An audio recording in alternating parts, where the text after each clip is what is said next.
ઘણી વખત શું થતું હોય છે કે કોર્ટ મેરેજ થઈ જાય, છોકરા છોકરી બંને જણા ભાગી જાય, એના માતા પિતા આવે છોકરીના ને પછી એ સંબંધ કાપી નાખે કે તું તો મારા માટે મરી ગઈ, હવે મને બોલાવવાનું થતું નથી, મારા ઘરે આવવાનું થતું નથી, બરાબર.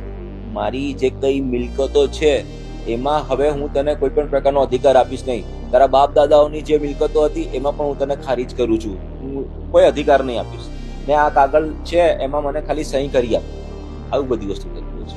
તો આપણે અહીંયા સમજીએ કે જ્યારે આવી રીતે છોકરીના મેરેજ થયા હોય ને એના માતા પિતા એમ કહેતા હોય કે હું મારી મિલકતોમાંથી તને બેદખલ કરું છું, બરાબર, બરતરફ કરું છું, તો શું એ વેલિડ છે? કોઈ કાગળિયા પર સહી લઈ લીધું હોય સ્ટેમ્પ પેપર પર કે હું સહી લઈને, તો આમાં સમજવાનું એ છે કે અગર માતા પિતાએ પોતાની સ્વ કમાઈમાંથી વસાવેલી મિલકતો હોય તે માતા પિતા એનો વહીવટ પોતાની રીતે કરી શકે છે. એમાં છોકરીને આપે નહીં આપે સેકન્ડરી વસ્તુ છે, બરાબર.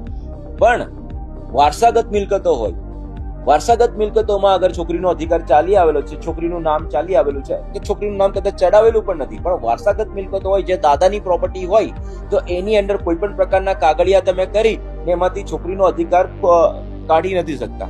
ઠીક છે ને? એના માટે પર્ટિક્યુલર પ્રોસિજર કરવી પડતી હોય છે, હક જતો કરી એનો દસ્તાવેજ બનાવવો પડતો હોય છે, એના બધા ડોક્યુમેન્ટ કરીને પછી એની પ્રોસિજરને ફોલો કરીને આગળ વધવાનું હોય છે. તમે એક ડોક્યુમેન્ટ તૈયાર કરી દેશો કે આમાં સહી કરી નાખ એટલે આપણે છૂટા થઈ જઈએ, આનાથી છોકરીનો જે અધિકાર હોય છે એ હંમેશા માટે સુરક્ષિત જ હોય છે જ્યાં સુધી છોકરી ચાહે છે ત્યાં સુધી.